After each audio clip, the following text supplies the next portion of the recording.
Magkano ka, Bubin? Ayan, kasama tayo, patuloy. Tour mo kami, tour mo. So ngayon po, dito po tayo ngayon sa barangay, sa Baragatan. Baragatan sa We Palawan have Festival here the different Ako, doon po sa ating mga babae na nanonood groupie. Ayan, para sa inyo, Yan. sa ating groupie na Baragatan. Diyan ba? I-tips mo.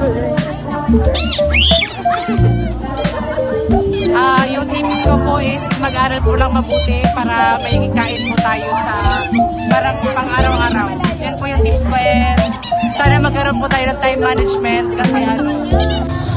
Okay.